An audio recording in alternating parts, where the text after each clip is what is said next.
Hello, this is Wendy from Frank. We are a specialized manufacturer of Flexo plate making equipment. Today I will be guiding you through all the steps on how to make your Flexo plate, starting from step 0 to the final step. So let's start with the first step, a back exposure. A back exposure is needed to create the floor of the plate. Next, we're moving to the imaging step, where the carbon layer of the plate gets lasered or image forced by the CTP. Let me show you a side view of the CTP roller where the plate can get on. Inside there is a laser that engraves the image area on the plate. There's also a vacuum inside there that's gonna suck all that carbon away, and finally you get the image on the carbon mask. After that, we get to the main exposure. The UV light passes all through the carbon mask to expose and harden the image area into dots.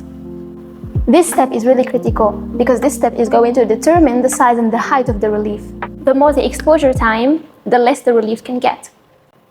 And if the relief is too much, the dot can start to lean over and be unstable. But if your relief is too shallow, it will be like you're printing the floor. Each plate type has a determined and consistent exposure time. And also depending on what you're making, like for example, corrugated plates have more relief, so less exposure time that you will need.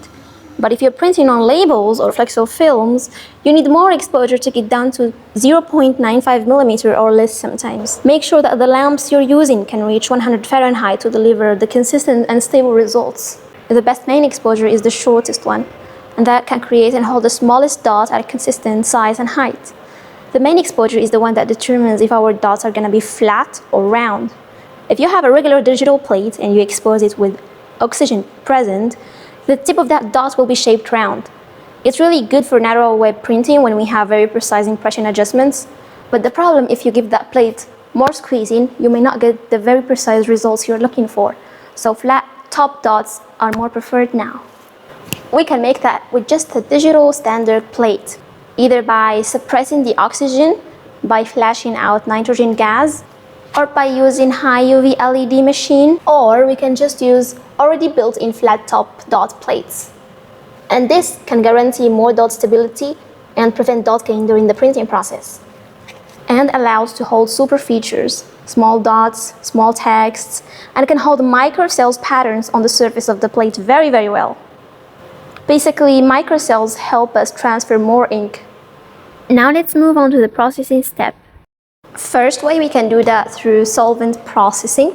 The polymer is removed using a chemical solvent and rotating brushes.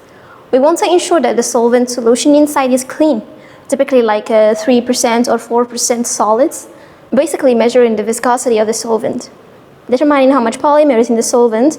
So we don't want to get the solvent very dirty because otherwise the plate is not going to be washed efficiently. Make sure your processing machine already comes in with a built-in solid percentage settings, so the solvent is clean when it washes our plate out. There is also another fast processing technology called the thermal processing. It's basically the polymer is being heated up and absorbed without using any solvent or water.